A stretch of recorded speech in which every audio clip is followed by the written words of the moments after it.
പാകിസ്ഥാൻ അഫ്ഗാനിസ്ഥാൻ സംഘർഷം രൂക്ഷമായ യുദ്ധത്തിലേക്ക് കടന്നിരിക്കുകയാണ്. പരസ്പരം വെല്ലുവിളിക്കുന്നുണ്ട്. അതിനിടയിൽ ട്രംപിൻ്റെ പിന്തുണ പാകിസ്ഥാന് ലഭിച്ചിരിക്കുകയാണ്. അദ്ദേഹം പറയുന്നത് ഈ യുദ്ധം വേണ്ട, ഞാൻ ഇടപെട്ട് പരിഹരിക്കാം. പക്ഷേ എൻ്റെ ഒരു മാനസികമായ പിന്തുണ പാകിസ്ഥാനാണ്. ഈ പിന്തുണ പ്രഖ്യാപിച്ച പശ്ചാത്തലത്തിൽ അഫ്ഗാനിസ്ഥാൻ്റെ നീക്കം എന്തായിരിക്കും?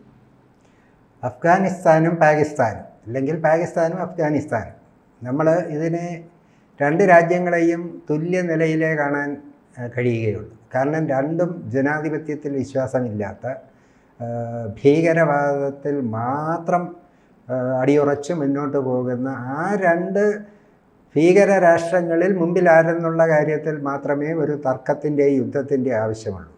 അല്ലാതെ മറ്റ് വിഷയങ്ങളിലൊന്നും ഇവർക്ക് രണ്ടുപേർക്കും തമ്മിൽ യുദ്ധമുണ്ടാകേണ്ട വിഷയങ്ങളില്ല. കാരണം പാകിസ്ഥാൻ പറയുന്നത് ആക്രമിക്കുന്നതും അഫ്ഗാനിസ്ഥാൻ തങ്ങളുടെ മണ്ണ് ഭീകരവാദത്തിനായി തുറന്നു കൊടുത്തിരിക്കുന്നു, പാകിസ്ഥാൻ ആക്രമിക്കാനുള്ള ഭീകരവാദികളെ വളർത്തുന്നു എന്നാണ് പാകിസ്ഥാൻ്റെ ആരോപണം. അതെ, അത് ഈ രണ്ട് കൊള്ള സംഘങ്ങൾ നമ്മുടെ നാട്ടിലൊക്കെ രണ്ട് കൊള്ള സംഘങ്ങൾ കാണും. ഒരു കൊള്ള സംഘം മറ്റൊരു കൊള്ള സംഘത്തെ ആക്ഷേപിക്കുന്ന പോലെയുള്ളൂ. മാറിയെന്ന് കാണുന്നവർക്ക് ഇത് രണ്ടും ഒരു നാണയത്തിൻ്റെ രണ്ട് വശങ്ങളാണ്.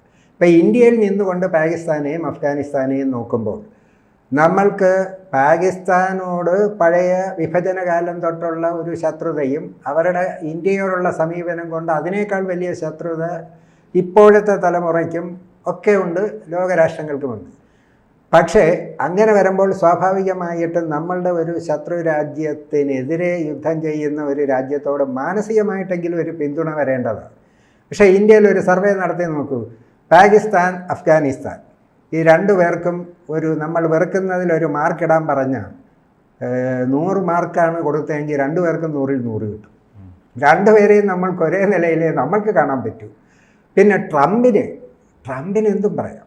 കാരണം ട്രംപിന് ഇപ്പോൾ ഈ ചിലർക്ക് യുദ്ധം എന്ന് പറയുന്നത് വലിയ ഹരമാണ്. ട്രംപിന് അത് വലിയ ഹരമാണ്, എപ്പോഴും ഹരമാണ്. അമേരിക്കയ്ക്ക് പൊതുവേയും യുദ്ധം, കാരണം അവരുടെ നിലനിൽപ്പ് തന്നെ യുദ്ധ സാമഗ്രികളും യുദ്ധ ഉപകരണങ്ങളും സൈനിക മേഖലയിലെ വ്യാപാരവുമൊക്കെയാണ്. അതുകൊണ്ട് അവർക്ക് ആരെങ്കിലും ഒരു യുദ്ധം, ചിലരെ തമ്മിൽ കാണുമ്പോൾ ചോദിക്കും, ഇപ്പോഴെന്ത് വഴക്കൊന്നും ഇടുന്നില്ലേ എന്ന് ചോദിക്കുന്ന കണക്ക് ചില രാജ്യങ്ങൾ ഈ ട്രംപ് സന്ദർശിക്കാൻ പോകുന്നത് തന്നെ വേറൊരു രാജ്യവുമായിട്ട് എന്തെങ്കിലും വിഷയമുണ്ടെങ്കിൽ ആളി കത്തിക്കാൻ പോകുന്നതാണ്. അതവിടെ ചെയ്ത് വെച്ചിട്ട് ഇവിടെ വന്ന് നിന്നുകൊണ്ട് പറയും, ഇപ്പം നേരത്തെ ശ്രീജിത്ത് പറഞ്ഞതുപോലെ ഞാൻ ഇടപെടാം, ഞാൻ ഒത്തുതീർപ്പ് വരാം. ആ പറയുമ്പോൾ തന്നെ ഇദ്ദേഹത്തിൻ്റെ ലക്ഷ്യവും കൂടി അദ്ദേഹം അറിയാതെ പറഞ്ഞു പോവുകയാണ്. പക്ഷെ ഞാനെപ്പോഴും എൻ്റെ ഒരു പിന്തുണയും എൻ്റെ പരിഗണനയും പാകിസ്ഥാനായിരിക്കും എന്ന് പറയുമ്പോൾ, ഈ ഒത്തുതീർപ്പിന് ചോദിച്ചോ എന്ന് ചോദിച്ചാൽ ചോദിച്ചു. ഒത്തുതീർപ്പിന് ഒരാൾ ഒറ്റയ്ക്ക് വിചാരിച്ചാൽ ഒത്തുതീർപ്പാവില്ലല്ലോ, അഫ്ഗാനിസ്ഥാനും കൂടെ തയ്യാറാകണ്ടേ. അപ്പം ഒത്തുതീർപ്പിന് ഇദ്ദേഹം തയ്യാറാണെന്ന് പറയും, പക്ഷേ അഫ്ഗാനിസ്ഥാൻ ഒത്തുതീർപ്പിന് വരികയും ചെയ്യരുത്. ഈ നമ്മുടെ നാട്ടിലൊക്കെ ചില തന്ത്രപരമായി ചിലരെ ഉച്ചഭക്ഷണം ഒക്കെ കൊടുക്കണം, ആ ആളിന് കഴിക്കണമെന്നും ഉണ്ടെങ്കിലും ഈ ചോദിക്കുന്ന ചോദ്യം വെച്ചിട്ട് വേണ്ടവൻ പോലും വേണ്ടെന്ന് പറഞ്ഞു കളയും. അപ്പം ചോറ് കഴിക്കുന്നില്ലായിരിക്കും എന്ന് പറഞ്ഞാൽ എന്നാൽ ശരിയെന്ന് പറഞ്ഞങ്ങ് പോകുന്നതല്ലാതെ, ഈ ട്രംപ് പറഞ്ഞ കാര്യമുണ്ടല്ലോ, എൻ്റെ മാനസികമായ പിന്തുണ പാകിസ്ഥാനാണ്. പക്ഷേ ഇന്ത്യയെ സംബന്ധിച്ചിടത്തോളം നാം നോക്കുകയാണെങ്കിൽ കുറച്ച് നാളുകളായി എല്ലാ മാസങ്ങളിലും അഫ്ഗാനിസ്ഥാൻ്റെ മന്ത്രിമാർ ഇന്ത്യ സന്ദർശിക്കുന്നുണ്ട്. ഇന്ത്യയുടെ ഒരു മാനസിക പിന്തുണ അഫ്ഗാനിസ്ഥാനാണോ? ഇന്ത്യയെ ഒരിക്കലും അങ്ങനെ ഈ രണ്ടു കൂട്ടരെ നമ്മൾക്കത് പറ്റില്ല. കാരണം ഈ അഫ്ഗാനിസ്ഥാനെ നമ്മൾ എന്തടിസ്ഥാനത്തിലാണ് നമ്മൾ സപ്പോർട്ട് ചെയ്യേണ്ടി വരുന്നത്? അതായത് അമേരിക്ക അഫ്ഗാനിസ്ഥാനിൽ നിന്നും പിൻവാങ്ങിയപ്പോൾ ഉണ്ടായ ഒരു ആളുകളുടെ ചിന്ത എന്തായിരുന്നു? ഇനി അവിടെ മര്യാദയ്ക്ക് കാര്യങ്ങളൊക്കെ പോകും. കാരണം അവിടുത്തെ ഒരു ഇസ്ലാമിക ഭരണം, അത് ഭീകര ഭരണമാണെന്നേ ഉള്ളൂ, എങ്കിലും അവിടുത്തെ മതവിഭാഗത്തിനോട് യോജിക്കുന്നവരാണ് ഭരിക്കുന്നതെന്നുള്ളത് കൊണ്ട് പ്രശ്നം തീരുമെന്നാണ്. പക്ഷെ അവർ ചെയ്തത് എന്താ? ഇസ്ലാമിക ഭരണകൂടമാണെന്ന് പറയുകയും ഇസ്ലാം മതം അനുവദിച്ചിട്ടുള്ള സ്വാതന്ത്ര്യം പോലും, പ്രത്യേകിച്ച് സ്ത്രീകൾക്ക് കുറേ സ്വാതന്ത്ര്യം മതത്തിൽ അനുവദിക്കുന്നുണ്ട്. മേലധ്യക്ഷന്മാരത് പലതും ചെയ്യുന്നുണ്ടോ എന്ന് ചോദിച്ചാൽ ഇത് രണ്ടും രണ്ടാണ്. നമ്മുടെ നാട്ടിൽ പലതും ഈ മതങ്ങൾ ആവശ്യമില്ലാതെ പരാതി കേൾക്കേണ്ടി വരുന്നത് ആ മതത്തിൻ്റെ ആശയങ്ങളുടെ കുഴപ്പമില്ല. അത് കൈകാര്യം ചെയ്യുന്നവർ അതിനെ വഷളാക്കി വളച്ചൊടിച്ച് കൊണ്ടുപോകുമ്പോഴാണ് അതിനോട് നമുക്ക് വിയോജിപ്പുണ്ടാകുന്നത്. ലോകത്ത് ഒരു മതവും അന്യനെ കൊല്ലാനോ അന്യനെ ആക്രമിക്കാനോ മറ്റു മതങ്ങളെ ഇല്ലാതാക്കാനോ ഒരു മതവും പറഞ്ഞിട്ടില്ല. ആളുകൾ അത് ആ പരുവത്തിലാക്കി. അതേ കണക്ക് ഈ അഫ്ഗാനിസ്ഥാൻ അവിടെ പെൺകുട്ടികൾക്ക് പഠിക്കാൻ പോലും പഠിക്കാൻ പോകുന്ന പെൺകുട്ടികളെ വെടിവെച്ച് കൊല്ലുകയാണ്. അപ്പോൾ അതെങ്ങനെ അംഗീകരിക്കാൻ പറ്റും? ആ മതത്തിൽ പോലും അത് അനുവദനീയമാണ്. അപ്പോൾ അവിടെ മതത്തിനടിസ്ഥാനമായ ഭരണമാണോ എന്ന് ചോദിച്ചാൽ അതല്ല, ജനാധിപത്യമാണോ എന്ന് ചോദിച്ചാൽ അതുമല്ല. അപ്പോൾ പിന്നെ അവിടെ നടക്കുന്നത് വെറും ഭീകര ഭരണം മാത്രമാണ്. അതുകൊണ്ട് ഇന്ത്യ ഒരിക്കലും, അതിപ്പം ഏത് ഗവൺമെൻറ് ആയാലും, അത് മാത്രമല്ല ഇന്ത്യയുടെ പൊതുവേ ഉള്ള നമ്മളുടെ ഒരു ശൈലി എന്താ? അക്രമത്തിന് പൊതുവേ നമ്മളെതിരാണ്. ഇങ്ങോട്ട് വന്ന് ആക്രമിച്ചാൽ അങ്ങോട്ട് തിരിച്ചടിക്കുമെന്നല്ലാതെ ഇന്ന് വരെ നമ്മൾ അങ്ങോട്ട് പോയി ചൈനയോ പാകിസ്ഥാനെയോ നമ്മൾ ആക്രമിച്ചിട്ടുണ്ടോ? പക്ഷേ ഇങ്ങോട്ട് വന്നാൽ നമ്മൾ വിട്ടുകൊടുക്കില്ല. ഇപ്പം ഇവിടെ ഇപ്പോൾ വിഷയം ഈ അഫ്ഗാനിസ്ഥാനും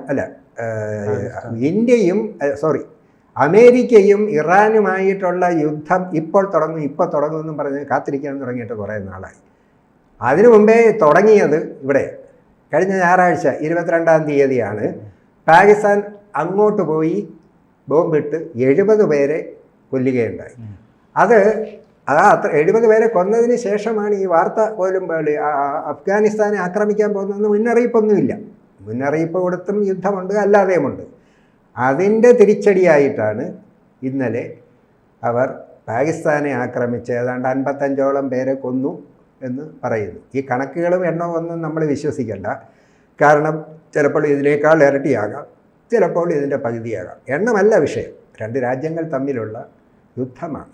അത് ഈ ഇന്ത്യയെ പോലെ ഒരു രാജ്യത്തിൻ്റെ അയൽ രാജ്യങ്ങൾ തമ്മിൽ യുദ്ധത്തിൽ വരുമ്പോൾ അത് ഇന്ത്യയെ ബാധിക്കും എന്ന് മാത്രമല്ല, ഇപ്പം ഇറാനെതിരെയുള്ള അമേരിക്കൻ യുദ്ധത്തിൽ ഇറാൻകാരേക്കാൾ ഭയപ്പെടുന്നതാരാ? ഇന്ത്യക്കാരാ. കാരണം പശ്ചിമേഷ്യ, മിഡിൽ ഈസ്റ്റിലുള്ള എല്ലാ രാജ്യങ്ങളും ഈ ഇറാനെതിരെ ആയിരിക്കില്ലല്ലോ ആദ്യം യുദ്ധം.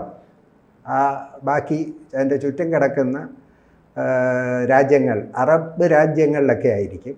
അതോടെ അത് വലിയൊരു യുദ്ധമാകും. അപ്പം നമ്മൾക്ക് ഇന്ത്യക്ക് ഇത്തരം യുദ്ധങ്ങളെല്ലാം എല്ലാ അർത്ഥത്തിലും ഭീഷണിയാണ്. ഇന്ത്യ യുദ്ധങ്ങൾക്കെല്ലാം പൊതുവെ എതിരുമാണ്. അതുകൊണ്ട് ഇവിടെ നമ്മൾ അഫ്ഗാനിസ്ഥാന്റെ സ്ഥാനത്തുമല്ല. പാകിസ്ഥാന്റെ പിന്തുണ ഇറാൻ യുദ്ധത്തിൽ തങ്ങൾക്ക് ലഭിക്കണമെന്ന ആഗ്രഹമുള്ളത് കൊണ്ടാണോ ഈ ട്രംപിൻ്റെ ഈ പറഞ്ഞത് മനസാക്ഷി എൻ്റെ മനസ്സ് പാകിസ്ഥാനോടൊപ്പമാണെന്ന്? അതൊരു ഘടകമാണ്.